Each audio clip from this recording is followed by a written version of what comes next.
Boa tarde, pessoal. O meu nome é Jair, eu sou supervisor de prestação de contas da FAPESC. Está aqui ao meu lado a Emanuele, que é analista de prestação de contas. Nós estamos aqui para passar orientações sobre a prestação de contas do projeto Sinapse.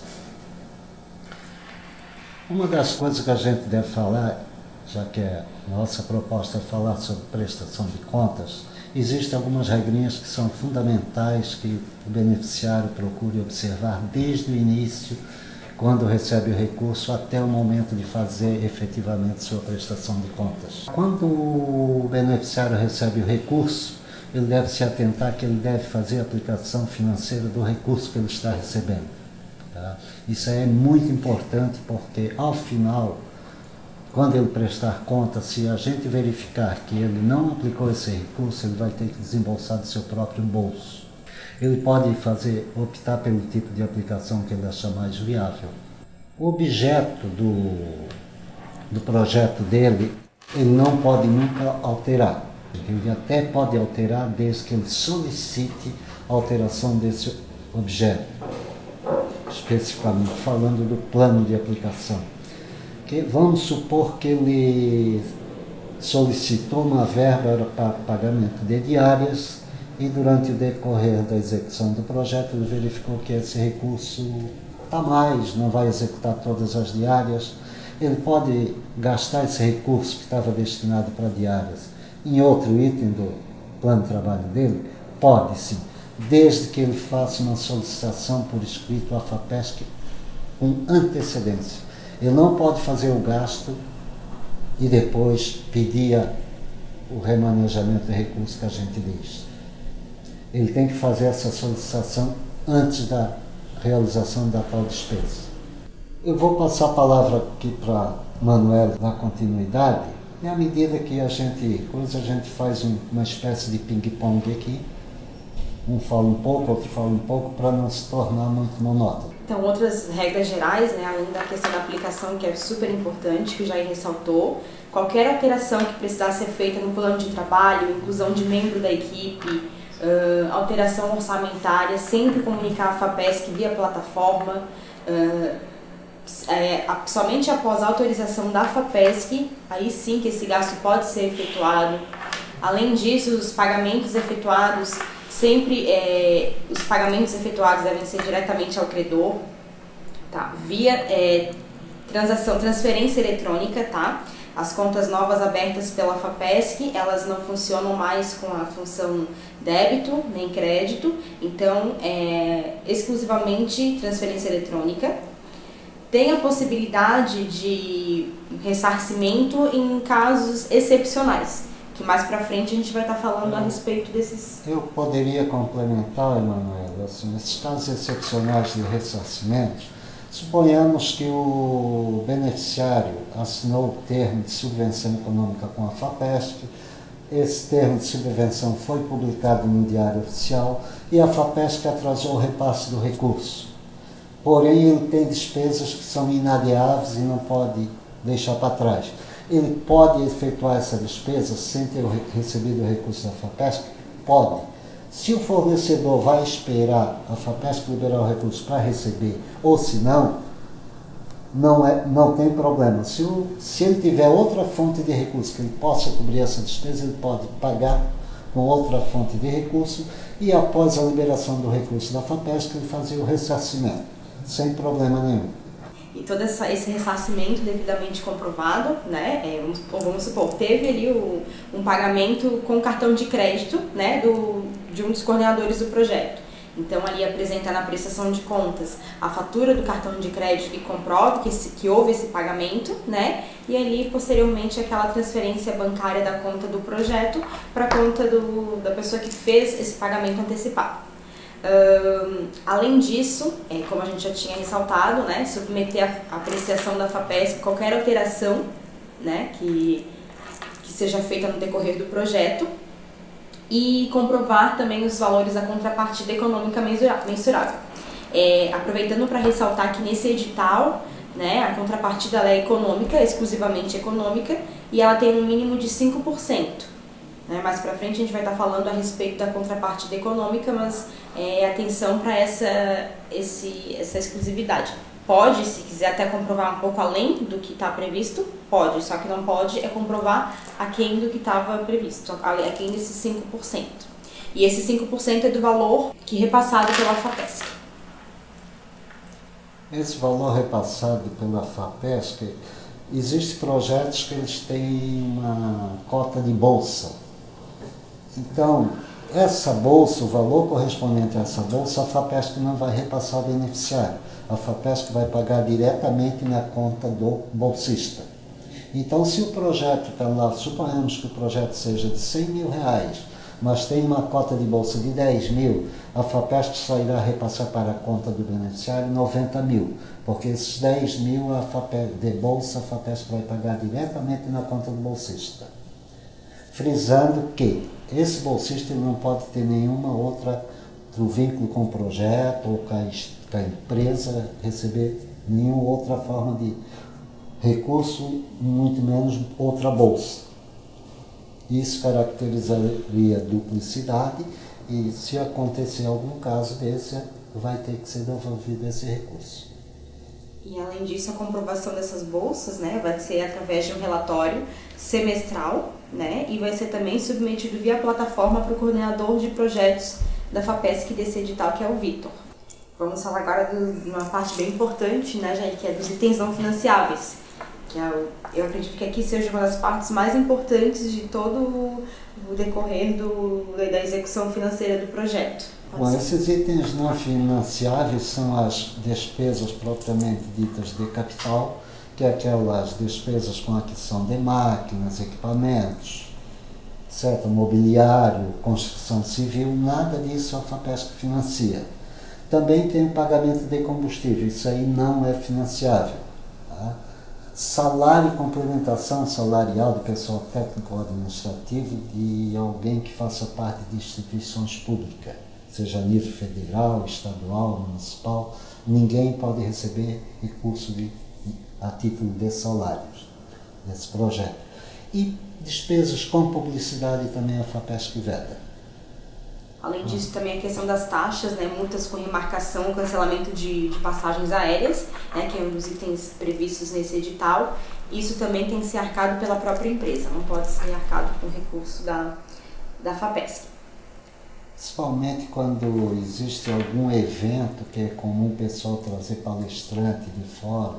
Então é bom tomar cuidado assim, quando marcar com o palestrante, verificar se a agenda dele realmente está disponível naquela data, para que não haja em cima da hora, ele chega, diga que tem outro compromisso, não possa vir e ter que remarcar essa passagem. As empresas aéreas, elas cobram e não cobram barato para remarcar uma passagem. Se tiver que remarcar uma passagem, essa empresa beneficiária vai ter que arcar com essa taxa. Sim.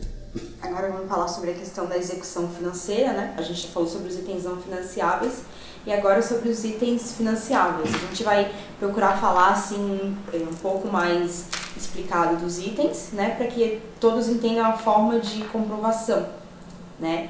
Em regra geral, tá? Todos têm que ser comprovados via nota fiscal, tá? Então toda nota fiscal é aquela regrinha básica, né? Nome da empresa, barra FAPESC, barra número do termo de outorga, tá? Subvenção. Desculpa, termo de subvenção econômica.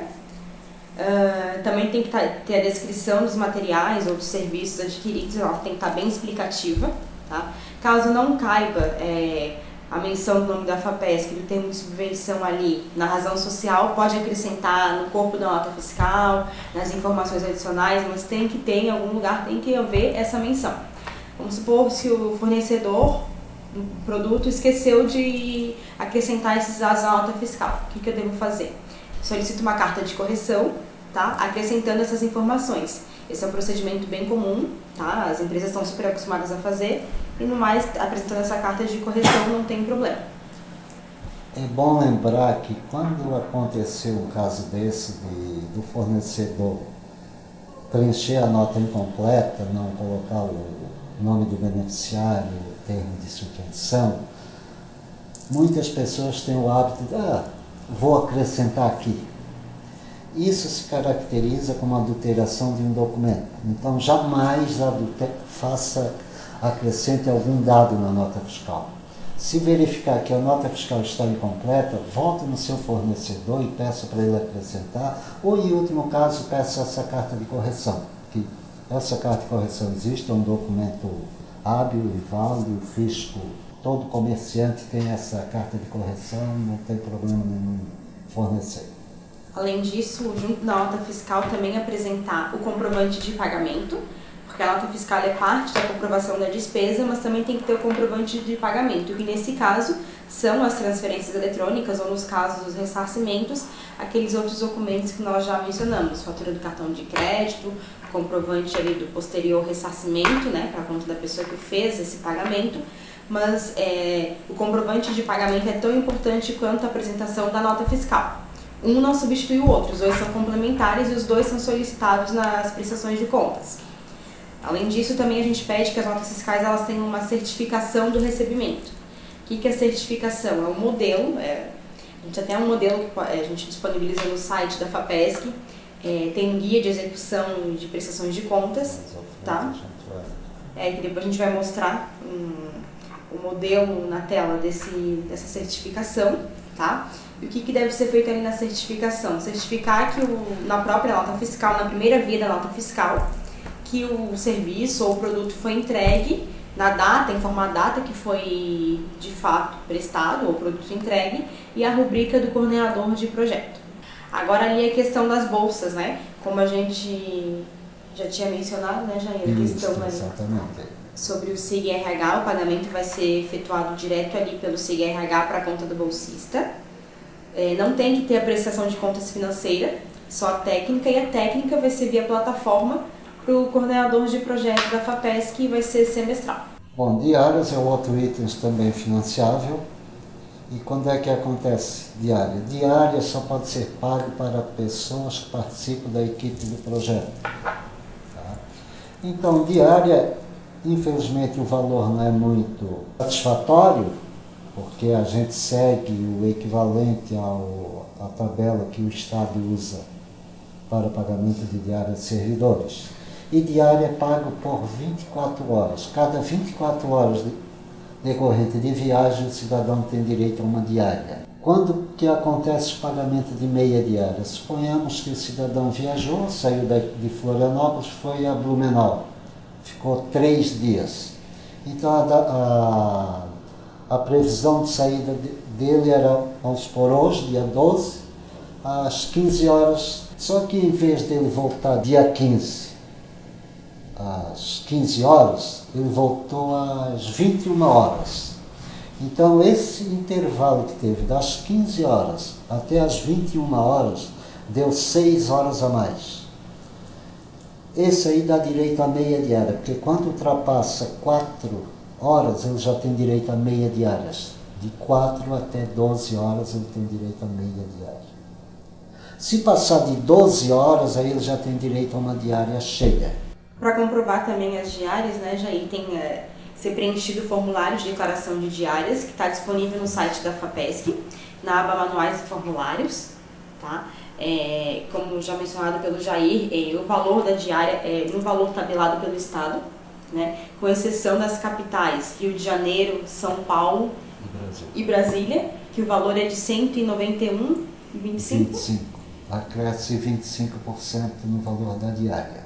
Sendo que é somente nas capitais, tá? Não entenda como, viajou para o estado do Rio, não foi ao Rio, mas quer receber o valor de capital. Não, é só nas capitais, tá? São Paulo, Rio e Brasília. Se é fora da capital, ele tem direito a uma diária fora do estado, que aí seria o valor de R$ 153. Além disso, só acrescentando também que a questão das diárias, a pessoa que irá receber a diária, ela tem que pertencer ao plano de trabalho da equipe, o nome dela tem que estar mencionado no plano de trabalho, tá? Na equipe do projeto.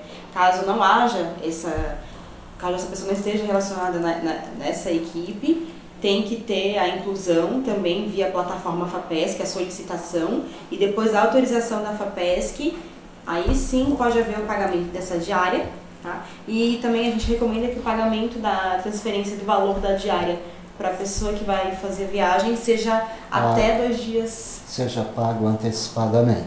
Antes da pessoa viajar, ela tem que estar com o valor da diária, porque ela não pode ir desembolsar dinheiro do seu próprio bolso. Ela tem que viajar já com o valor da diária.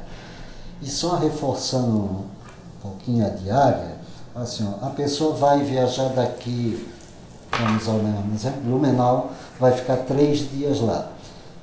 Se ela foi participar de um evento que vai ter certificado, ela tem que apresentar esse certificado de uma reunião, ata de reunião. E ela tem que apresentar, se ela ficou 3 dias na cidade de Blumenau, ela tem que trazer uma notinha de cada dia. Pode ser uma notinha de um refrigerante, de uma água? Pode. Se ela não gastar a diária dela, o problema é dela. Tá? Suponhamos, acontece algumas vezes que a pessoa viaja para uma cidade e tem parente nessa cidade e resolve, vou economizar minha diária, vou me hospedar na casa do meu parente. Não tem problema. Basta conseguir uma notinha da cidade, de um refrigerante, uma água, o que quer que seja. Mas não pode deixar de faltar essa notinha. Para cada dia. Se ficar 10 dias, que é o máximo permitido de pagamento diário no mês, ela vai ter que trazer 10 notinhas, uma para cada dia. E cada notinha tem que ter o nome da pessoa que... Sempre constando o nome da pessoa que está ali viajando. Agora a gente vai falar sobre a questão dos materiais de consumo, que eu acredito que seja a mais simples, né, Jair? Material de consumo é muito simples, porque é aquele material de curta duração, material de uso imediato, como reagente, vidraria, plástico, peças, enfim. Material de escritório. Material de escritório, exatamente. E a comprovação, como já foi dito, nota fiscal e comprovante de pagamento. Agora a gente vai falar sobre a questão do serviço de terceiros, que é também um dos itens previstos no edital. E são 2 tipos, pessoas físicas e pessoas jurídicas. Né? A pessoa física é aquela que não tem vínculo, né, à equipe do projeto, né? Ela é apenas um prestador de serviço.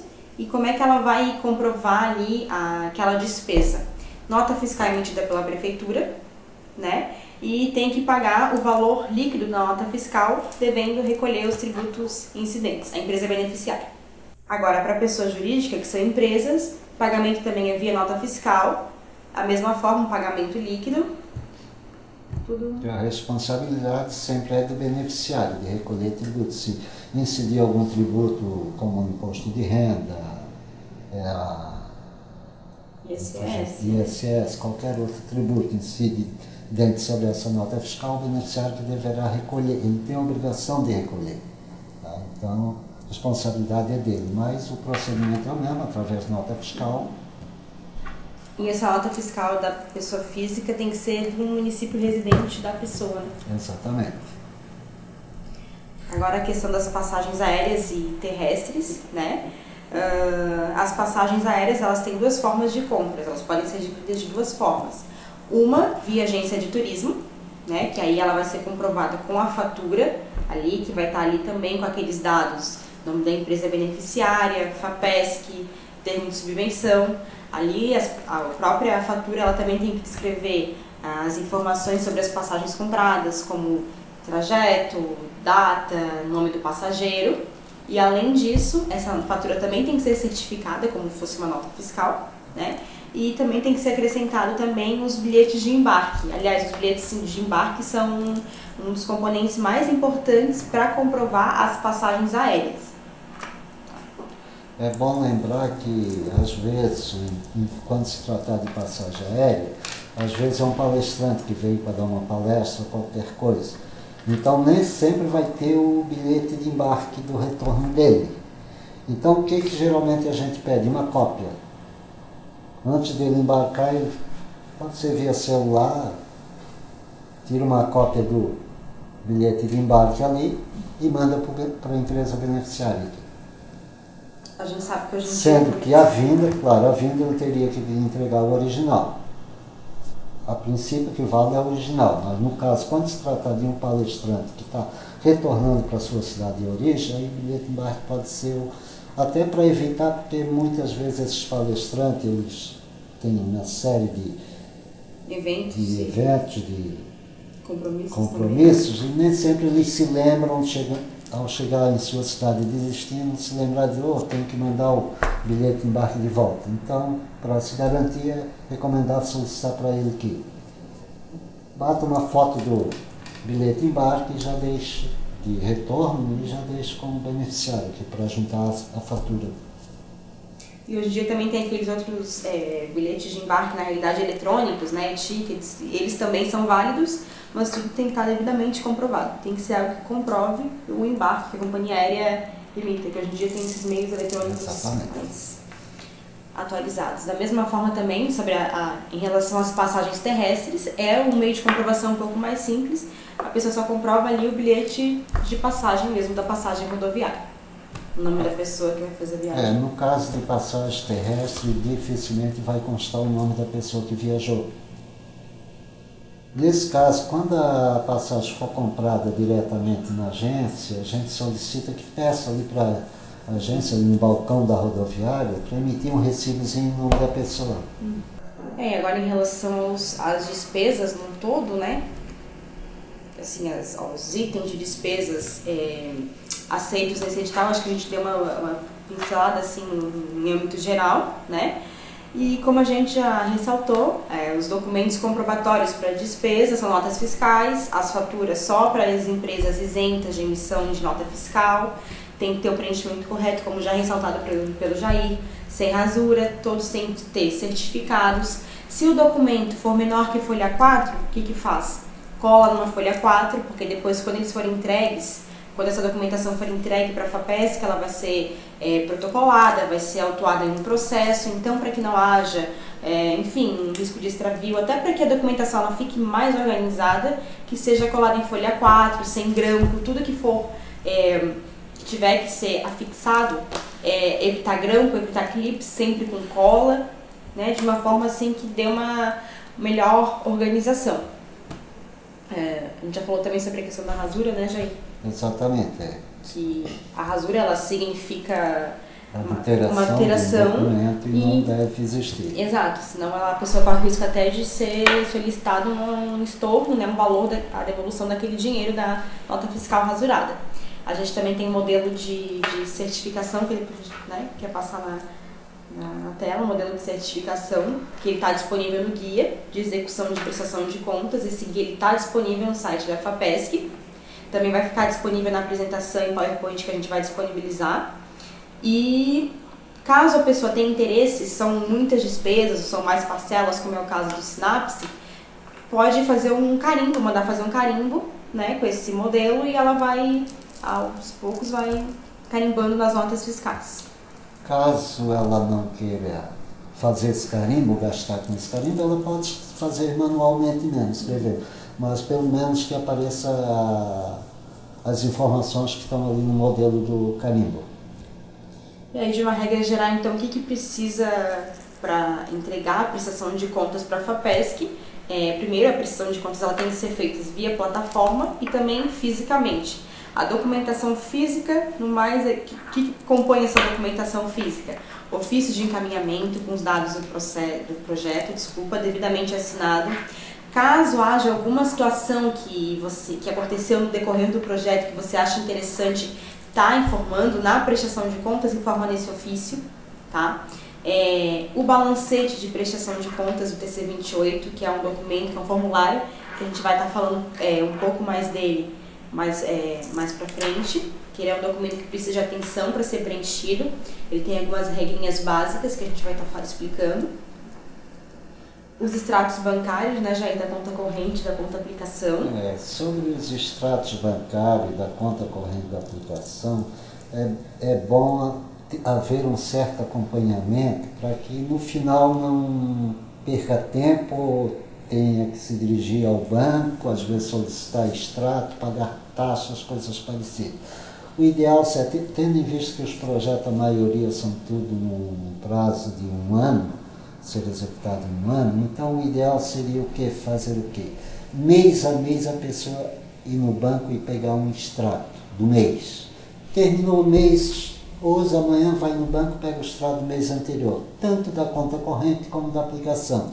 E procure acompanhar fazendo uma espécie de planilha, já para facilitar. Porque ao final, quando for montar a prestação de contas, porque na verdade a prestação de contas só vai ser montada ao final do projeto. Então, para não haver esse contratempo assim, de repente perder um documento, ou aparecer uma taxa bancária lá no extrato que não deveria, então o ideal é fazer um certo acompanhamento mensalmente com esses extratos bancários, até para se ver se, porque o banco, se ele puder, ele cobra um monte de taxas das nossas contas. E essas contas, existe um convênio entre o governo do Estado e o Banco do Brasil, que essas contas são isentas de qualquer taxas. Então o ideal é fazer um acompanhamento mês a mês, até para, se acontecer um desconto indevido, poder ir lá no banco, faz pouco tempo, o banco vai saber dizer o que é e a pessoa vai também saber se explicar, dizer, olha, essa taxa não pode existir. Além dos extratos bancários, né, Jair, que outros documentos também que acompanham essa prestação de contas físicas são as notas fiscais, todas têm que ser originais. Claro que hoje em dia a gente lida muito com as notas fiscais eletrônicas, né, então não vai ter tanto esse problema. Os relatórios de diárias, que são aqueles formulários que nós mencionamos anteriormente, e todos acompanhados dos respectivos comprovantes de pagamento, no caso, os comprovantes das transferências bancárias. Eu só gostaria de fazer um adendo em diários aí, Emanuele. Seguinte, esse relatório de diária que está disponível na página da FAPESC, tem que tomar cuidado, prestar atenção ao preencher ele, que às vezes é preenchido da seguinte forma: eu vou viajar para Blumenau, então eu boto lá que eu saí dia 12 de dezembro, às 15 horas de Florianópolis para Blumenau, e termino meu relatório. Cadê o retorno? Muitas vezes as pessoas deixam de preencher o retorno. Sempre tem que haver o retorno, vai ter que chegar uma hora que eu vou voltar. Não necessariamente em Blumenau, eu posso ir a Blumenau, Itajaí, Joinville, eu posso correr a região, mas vai ter que ter um retorno para Florianópolis. Eu tenho que voltar a sério para fechar a minha diária. Então tem que tomar cuidado quando fizer o relatório de diária com esse detalhe, que muitas vezes o relatório de diária vem para nós incompleto, vem só caída. A pessoa foi e não voltou, quer dizer, a gente vai entender dessa maneira, foi e não voltou. Exato. Então sempre tem que tomar cuidado para fazer o retorno, que é o fechamento da diária. Se ela foi e saiu de Florianópolis para algum lugar, ela vai voltar desse lugar para Florianópolis. Então tem que prestar atenção sempre nesse detalhe. Inclusive, esse é um dos principais problemas que a gente tem com o preenchimento de formulários de diárias, é justamente esse mencionado. Além disso, né, junto com a prestação de contas físicas, tem que ter a comprovação da contrapartida econômica, né? O comprovante de depósito identificado da devolução de saldo. Muitas vezes, a maioria das vezes, pode ocorrer a devolução de saldo remanescente, né? Então, é preenchido um formulário de depósito identificado, um outro formulário que nós vamos explicar também um pouco mais sobre ele, um pouco mais adiante. Tá? Então, ele tem que ter esse preenchimento desse formulário e o comprovante do recolhimento de saldo. Agora, a gente vai falar um pouco mais sobre o ofício de encaminhamento. Então, o ofício de encaminhamento, como já falado, é aquele local onde você vai colocar, não apenas vai relacionar os documentos que estão sendo entregues fisicamente, ele tem que estar devidamente assinado, como você também vai relatar alguma situação diferente que ocorreu durante a execução do projeto e que você acha interessante acrescentar ali na sua prestação de contas. Então, aquele é o momento de você relatar isso no ofício de encaminhamento.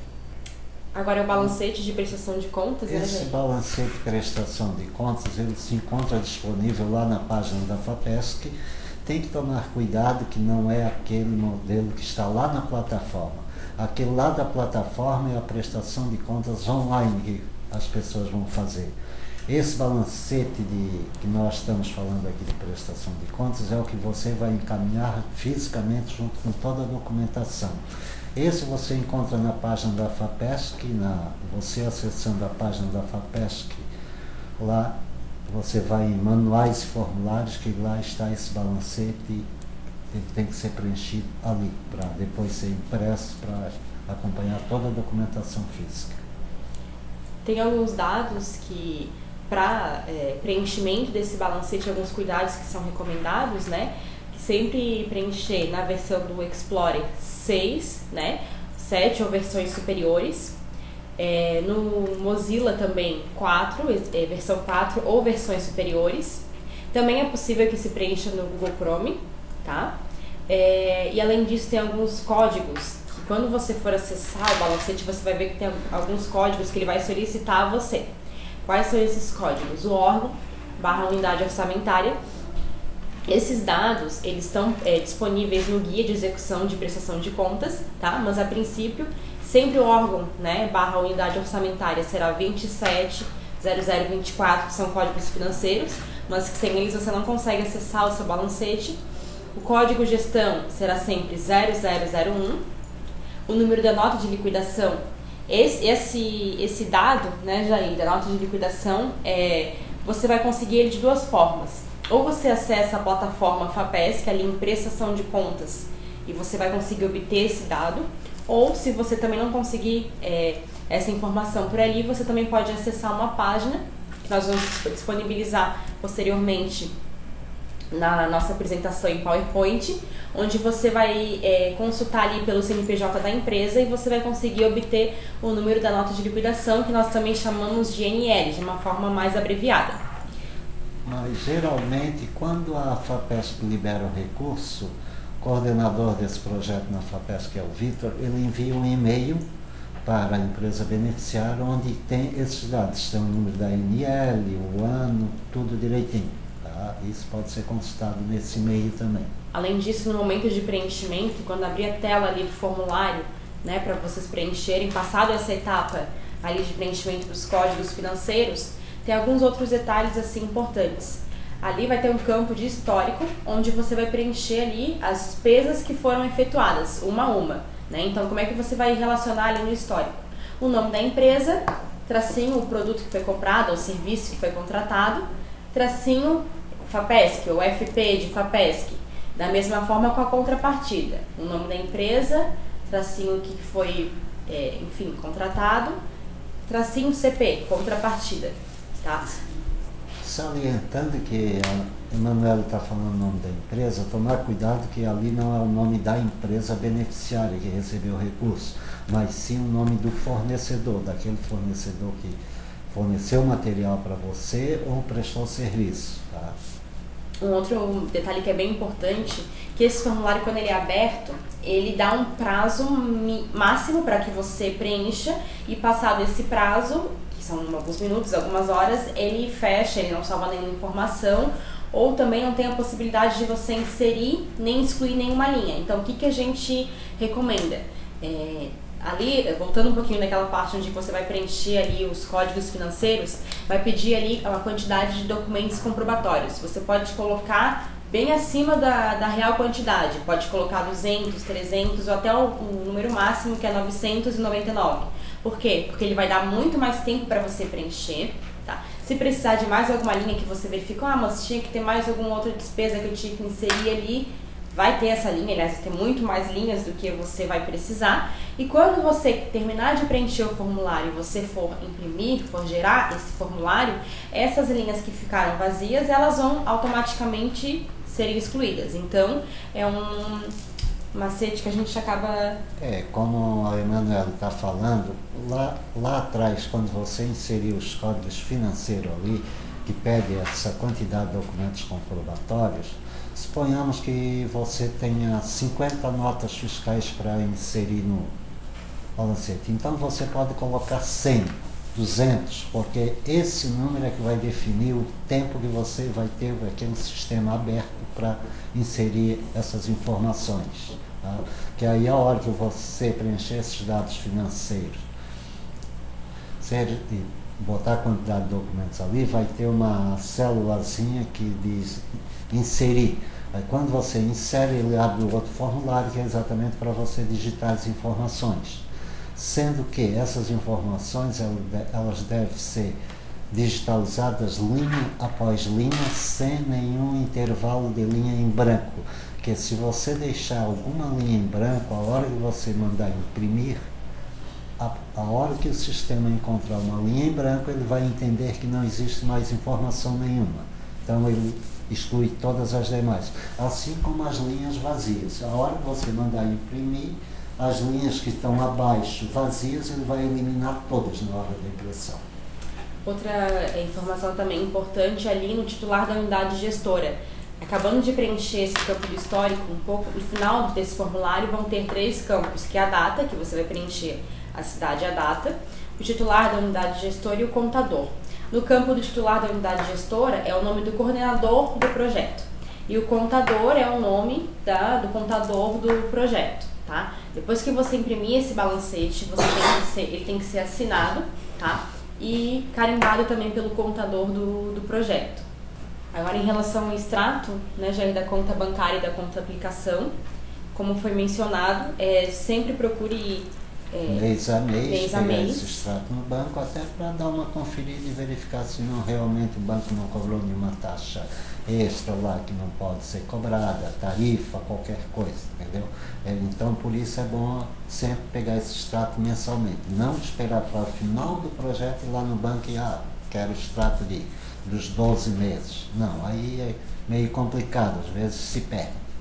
E lembrando que é um extrato da conta corrente e outro extrato da conta aplicação, porque embora seja uma mesma conta, entre aspas, né, que é uma conta vinculada à outra, então o banco ele vai imprimir para vocês 2 extratos diferentes, específicos, e no extrato da conta aplicação você vai conseguir calcular mês a mês o valor da sua aplicação, e da conta corrente, como já falou, das tarifas. O depósito identificado, que é onde você vai preenchê-lo para devolução de saldo. Poder fazer o depósito, porventura, se existe saldo. Se você não utilizou todo o recurso, tem que ser através desse depósito identificado que você vai devolver esse saldo.